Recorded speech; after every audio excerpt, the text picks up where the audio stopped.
Historiu Etalanton!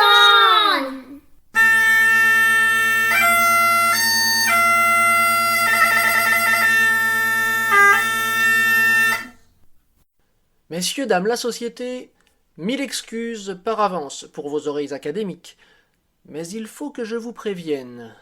Il m'arrivera, en vous contant cette histoire, de prendre des chemins de traverse et de quitter, trop timidement, mais tout aussi sûrement, les voies sacro-saintes de la syntaxe et de la conjugaison, plantées comme des balais dans le fondement de la langue.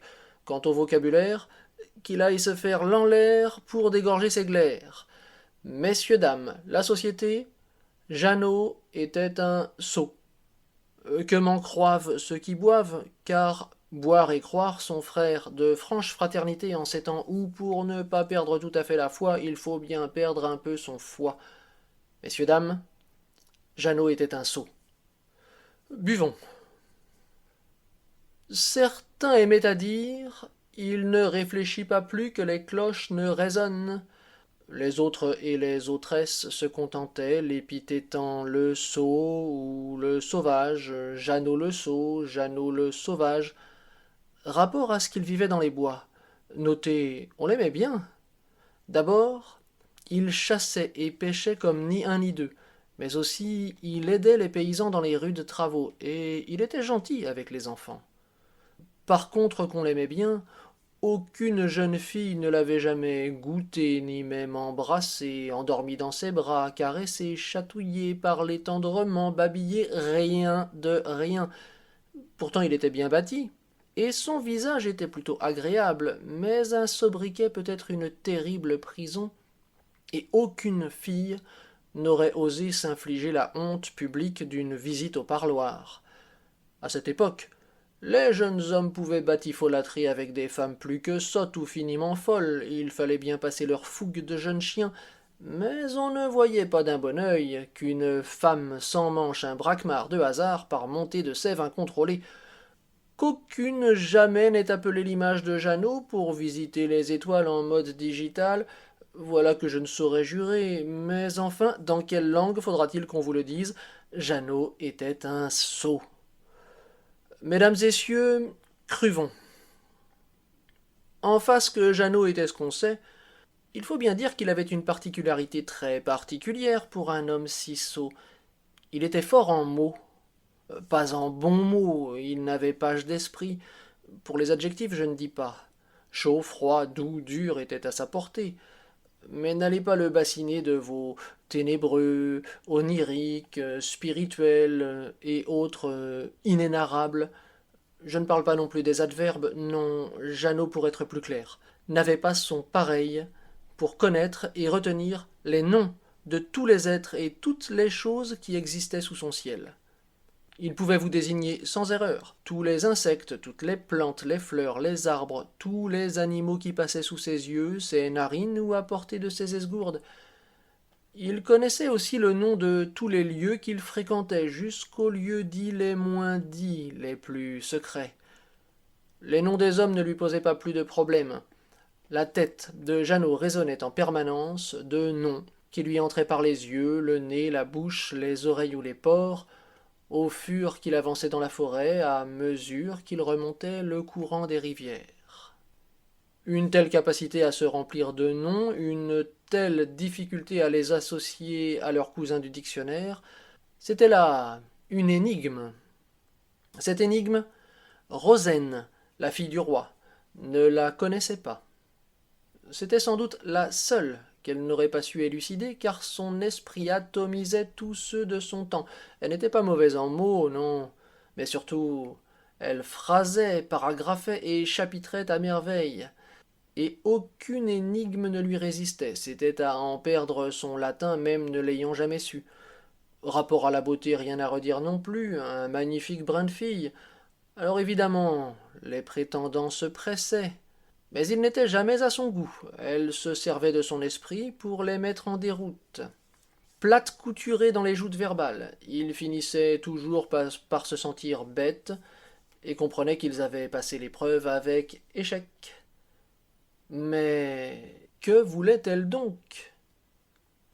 Elle aurait été bien incapable de le dire, et de nouveaux prétendants prétendaient, attirés par la grâce de Rosen, certes, mais aussi par le titre de roi et la vie de château.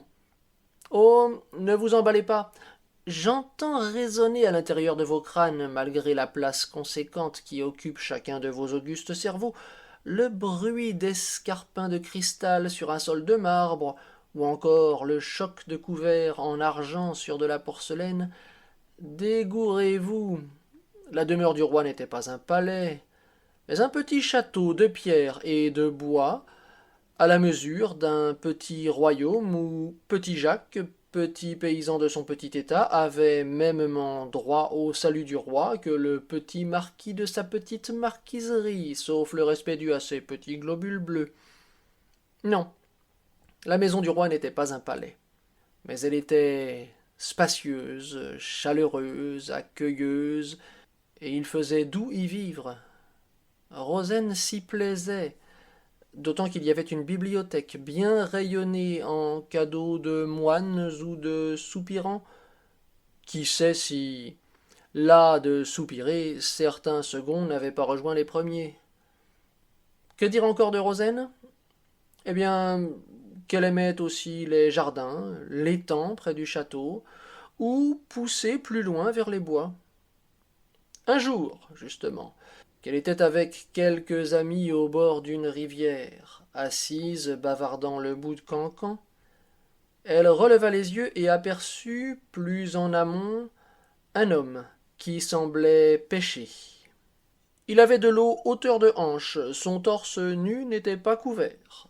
Il révélait une peau hâlée comme celle des marins, un corps fin mais plein de force, une musculature sèche, tracée comme un tatouage. Quant aux mains, elles se tenaient juste au-dessus de la surface, prêtes à fondre sur la proie imprudente qui, tôt ou tard, s'ingénierait à passer dans les parages. Et justement, sous la forme d'un brochet, elle parageait, ondulant indolemment dans l'onde, virant à zig et à zag, quand splash! Plus vif que la pensée, l'homme saisit le poisson, et Jeannot, car c'était bien lui, on peut le dire maintenant sans écailler l'histoire, le brandit vers le ciel, ses yeux clairs pleins d'une joie pure. Messieurs, dames, la société, discourez savantement, argutissez, philosophie philosopha, pourrez vous dire comment et pourquoi un cœur ouvre subitement sa porte à l'amour. Attention, c'est un traître mot. Nous abusons que nous parlons de la même chose. Combien en faudrait-il pour nommer tous les hoquets du cœur qu'on estampille amour et bon vent? Tant pis pour nous, qui n'avons que celui-là. Et avouons qu'à cet instant, Rosen tomba follement amoureuse de notre brave imbécile. Mesdames et messieurs, buvons à l'amour. Rosen demanda à ses amis qui était le peu commun pêcheur, et les rires qui ponctuèrent leurs réponses ainsi que les commentaires crucifièrent aussitôt la néo-énamourée. Elle cacha sa peine, tant bien que mal, peine très fonde et profonde, mais elle n'était pas pour rien la personne la plus fine du royaume, et l'espoir renaquit en elle à mesure qu'elle échafaudait un plan. À quelques jours de là aurait lieu la fête de Saint-Jacques. C'était toujours sur la plage de Kéribilbeuse. Si Jeannot y allait, alors il devrait probablement passer devant la fontaine de Saint-Turlou pour revenir à ses bois. Jeannot alla à la fête de Saint-Jacques. Il ne participait pas vraiment, sauf en jouant avec les enfants, mais il aimait regarder les danses et les couleurs. Pour revenir vers ses bois, il passa devant la fontaine de Saint-Turlou. Oui, dans le pays, vous l'aurez remarqué, il pleut des saints. En cherchant bien, vous y trouverez peut-être un taxe, un tétique, ou encore le fameux glinglin. Mais pour l'heure, c'était Saint-Turlou et sa fontaine. C'était le soir, à une heure où il est rare d'y rencontrer quelqu'un. Pourtant, il y avait quelqu'un. une silhouette de femme, un peu voûtée, la figure en partie cachée par un grand fichu. Une petite voix enrouée appela Jeannot et lui demanda de l'aide pour remplir 2 seaux d'eau. Jeannot s'exécuta volontiers. Entre nous, Rosaine, car c'est évidemment d'elle qu'il s'agit, nous pouvons maintenant le dire sans déplumer l'histoire, se serait senti bien ridicule, après coup, si d'avoir joué les metteuses en scène de contes de fées n'avait pas marché, mais ça marcha. Elle avait un peu perdu de sa raison raisonnable depuis cette pêche triomphale, dont elle rêvait souvent, y jouant tour à tour la proie ou le pêcheur. Jeannot proposa même d'aider la vieille femme à apporter les seaux jusqu'à chez elle. Mais elle déclina l'offre au refusatif pluriel et offrit, comme on s'en doute, une récompense pour le service rendu. La main de la fille du roi. Rien que ça. Il fallait aller au château et trouver la réponse à une énigme. La jeune vieillarde se pencha davantage à l'oreille de Jeannot pour lui susurrer la réponse qu'il fallait retenir à tout prix. Après quoi, elle disparut dans l'obscurité et Jeannot aussi d'un autre côté de la nuit. Heureusement que c'était Jeannot, car c'était un peu gros. Mais malheureusement, c'était Jeannot. Et il lui fallait retenir un mot qu'il n'avait jamais rencontré et qu'il ne pouvait marier à nul bruit, nulle odeur, nulle image. Il y a un autre mot que Jeannot ignorait, c'est le mot insomnie. Cette ignorance ne l'empêcha pas de se tourner et se retourner sur lui-même des heures s'étirant, lui qui avait si bon sommeil.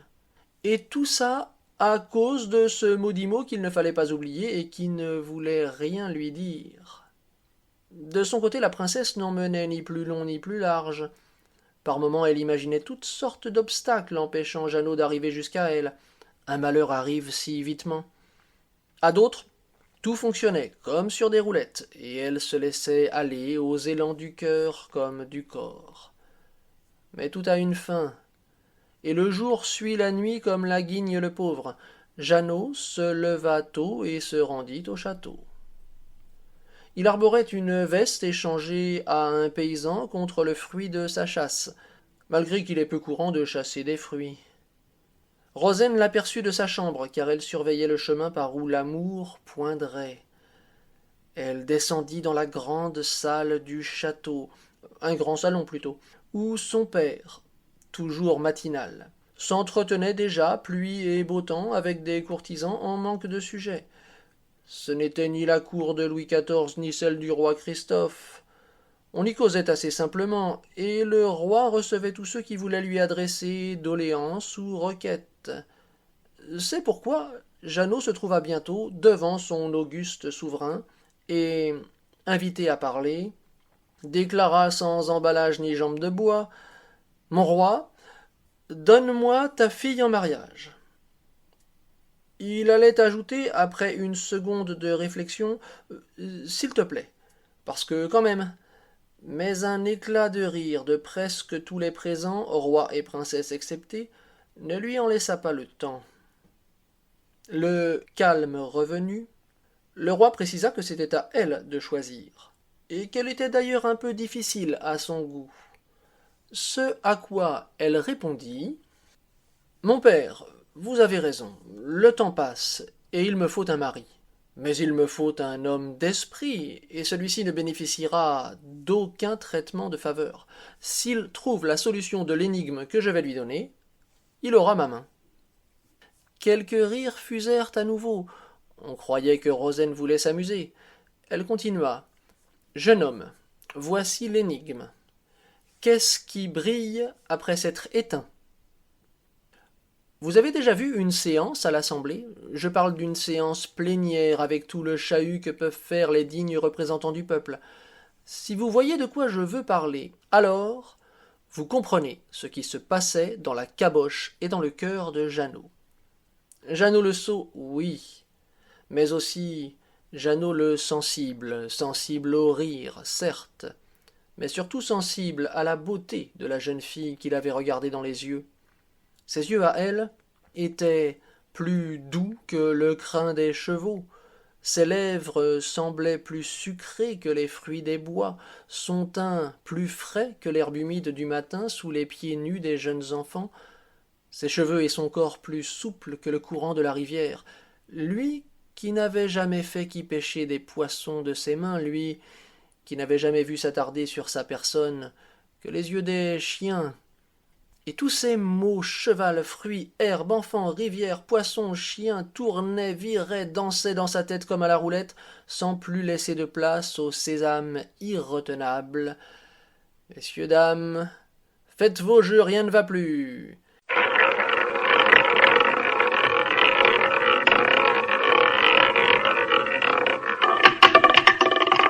Et finalement la petite boule s'arrêta et Jeannot s'entendit répondre, comme dans un mauvais songe, « Poisson !» Mesdames et messieurs, la vie joue parfois de bien mauvais tours. Et quand je repense à celui-ci, mon cœur se fend comme une cruche par où s'échappe l'eau de mes yeux. Buvons.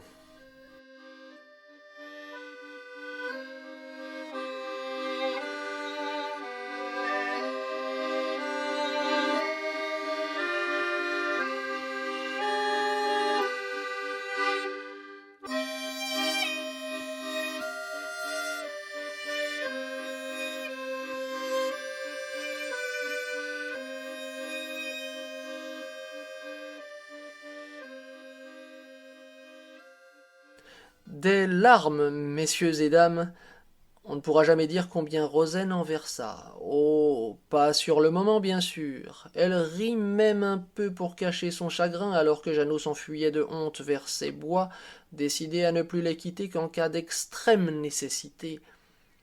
L'eau des larmes est douce, à récolter sur le visage d'un être aimé qui veut bien se laisser consoler, mais celle de Rozaine ne pouvait trouver preneur. C'est à la nuit tombée, bien tard et en secret, qu'elle alla les verser dans la rivière, au lieu prédilecté par les pêcheurs du roi. Les pleurs la submergeaient. Son chagrin était si poignant que les oiseaux de nuit se groupèrent au-dessus d'elle, et, gagnés par la détresse, se mirent à leur tour à pleurer. Étrange tableau, me direz-vous, que des oiseaux qui pleurent, et qui ne sont pas des goélands. Scène assez remarquable en tout cas pour réveiller les oiseaux de jour qui s'associèrent à la larmerie générale. Le chagrin des oiseaux, croyez-moi, est plus profond que celui des hommes, et leurs larmes sont amères, amères comme la conscience soudaine des misères humaines. Et toutes ces larmes tombaient dans la rivière, tant d'amertume que l'eau en devint bientôt irrespirable pour tous les poissons du coin qui, asphyxiés, jaillirent par centaines pour mourir sur la berge tout autour de Rozaine. Effrayée par ce suicide collectif aux allures de pêche miraculeuse, elle s'enfuit vers le château pour finir de boire son désespoir jusqu'à la lie. Aux douteurs, je dirais ceci, qu'ils vous souviennent de Noé, par qui, le bambocheur céleste me pardonne, on apprend une chose, et peut-être une seule, que le destin de l'homme et celui des autres vivants sont liés, que nous sommes tous dans le même bateau. Dans le même bateau donc, et aussi Jeannot et Rozaine, avec leur chagrin, mais, comme dit l'autre, il y eut un matin. Le soleil cette fois se leva en même temps que le jour. Les pêcheurs du roi s'apprêtaient à se mettre au travail quand ils s'étonnèrent de voir un peu plus loin en aval, sur la rive, un scintillement intense. Ils s'approchèrent et se stupéfièrent de voir des centaines de poissons amoncelés, tapissant l'herbe, et que leurs écailles étincelaient de mille feux sous l'effet du soleil. Ils pouvaient jurer que ces poissons n'étaient pas là la veille au soir, et ils ne comprenaient pas cette pêche miraculeuse. C'est alors que l'un d'eux dit, en se grattant la tête, « Ça, pour briller, il brille. » Il faut vous dire que les exploits de Jeannot avaient couru tout le pays le jour même, de bouche à Esgourde, et qu'on en réchauffait des gorges. L'énigme aussi avait couru, et beaucoup de jeunes gens cherchaient secrètement la solution, espérant obtenir la place. La remarque du premier pêcheur entraîna celle d'un second. Et il n'est pas faux de dire qu'ils se sont éteints. Un grand silence songeur suivit ces propos. Le rapport semblait bien ténu, mais il n'en restait pas moins que ces centaines, non, n'avaricions pas, ces milliers de poissons morts sur la berge ne s'expliquaient pas, et qu'il fallait le signaler au roi. Simultanément qu'ils partaient vers le château, un autre pêcheur, présent sur les lieux avec eux mais non royalisé, courait direct à son village, foutre heureux d'avoir une nouvelle merveilleuse à annoncer, si bel et bien qu'arrivant sur place, le roi trouva toute une foule excitée au plus haut point et s'étant mise en crâne que Jeannot était soit un sage méconnu, soit sujet à des visions divinatoires infaillibles, et surtout, chose plus grave, qu'il n'avait donc pas échoué à l'épreuve de la princesse. Imaginez cela, un roi obligé de donner sa fille à un imbécile sous la pression populaire. Messieurs et dames, la vie fait parfois bien les choses, au-delà de toute apparence. Cruvons.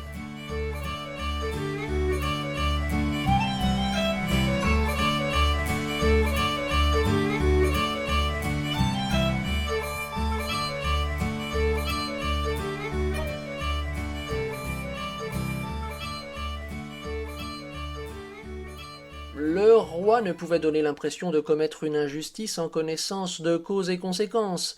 Il s'en tira en disant qu'il ne connaissait pas la solution de l'énigme, que sa fille en attendait sans doute une autre, et qu'il serait juste de débattre cela avec elle.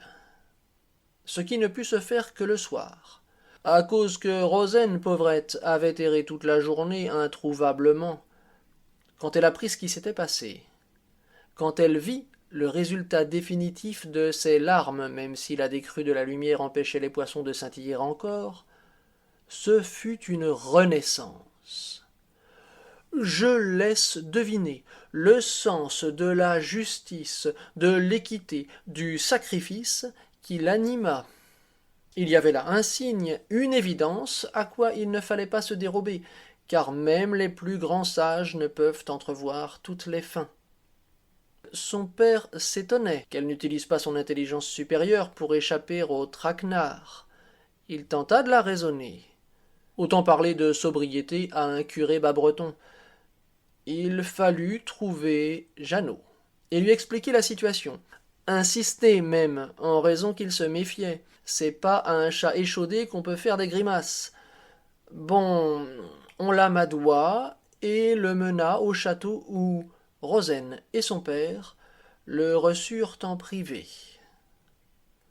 Le roi savait juger les hommes. Celui-ci était perdu pour toute conversation mondaine. Ce n'était peut-être pas un mal.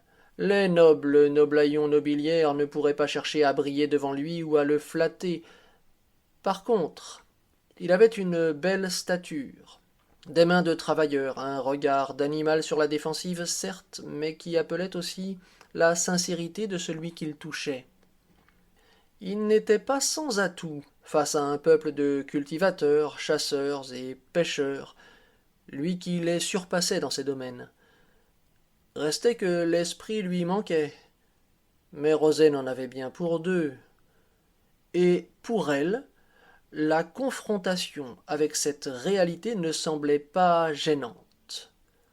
Elle trouvait en Jeannot une force, une franchise, une bonté qui défautaient à la plupart de ses prétendants.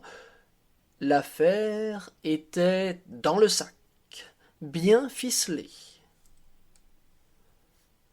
Dois-je revenir sur le mariage qui suivit et la bamboche terrible qui dura 3 semaines entières? Vous connaissez tout cela et ce serait fastidieux. Par contre, Je peux revenir sur la brève période qui précéda la noce et durant laquelle Rozaine et Jeannot se rencontrèrent, aussi souvent qu'ils le purent, organisant même des rendez-vous secrets dans le vrai royaume de Jeannot, la forêt, royaume que son nouveau statut ne l'obligerait jamais à quitter vraiment.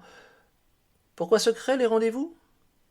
Parce que, même s'ils étaient promis l'un à l'autre, les amants étaient encore condamnés à une décence, une retenue que Rozaine, connaissant la vraie nature des conventions, ne craignait pas d'enfreindre.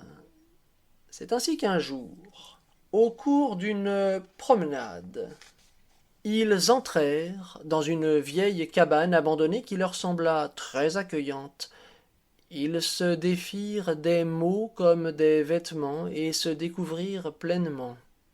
Je ne vais pas vous faire un dessin, ou alors une esquisse du tracé des muscles à l'harmonie des courbes, du galbe abrasif aux saillies assoiffeuses, et c'est avec beaucoup d'à-propos et d'esprit que Rozaine et Jeannot, dans une langue qui donne corps aux mots et bouche au corps, rendirent à toute cette beauté les hommages qu'elle méritait. Quelle empoignade et quelle tendresse aussi. Mais j'en vois parmi vous soupçonner que je me fais un film. Après tout, ils étaient secrets, ces rendez-vous, alors qu'en savons-nous? Mesdames et messieurs, cruvons et buvons encore une fois, et sans réserve, car tout cela m'est parvenu par un témoin digne de foi. Les cabanes abritent parfois des oiseaux de passage, des errants qui nichent dans un coin pour ne pas être remarqués. Alors que les amants se reposaient de leurs ébats, toujours s'entrebaisant à bouche que veux-tu, une quinte de toux venue du fond de la cabane les alerta. Et c'est à ce moment, mes chers amis, que je fus découvert, car c'était bien moi, je peux le dire maintenant sans déflorer cette histoire. Il faisait frais la nuit et j'avais pris un peu froid.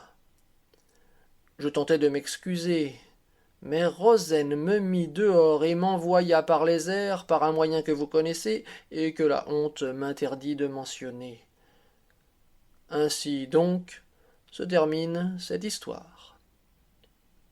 Mais je vous entends marmonner.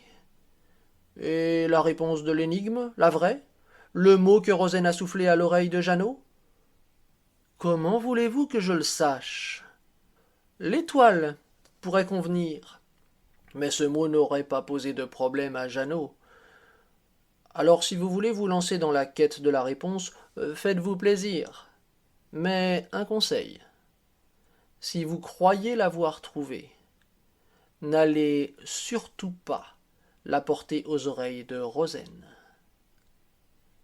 Messieurs, dames, la société, cruvons en l'avenir de Jeannot et buvons à la santé de Rozaine, car c'est grâce à elle que je suis là pour vous raconter son histoire.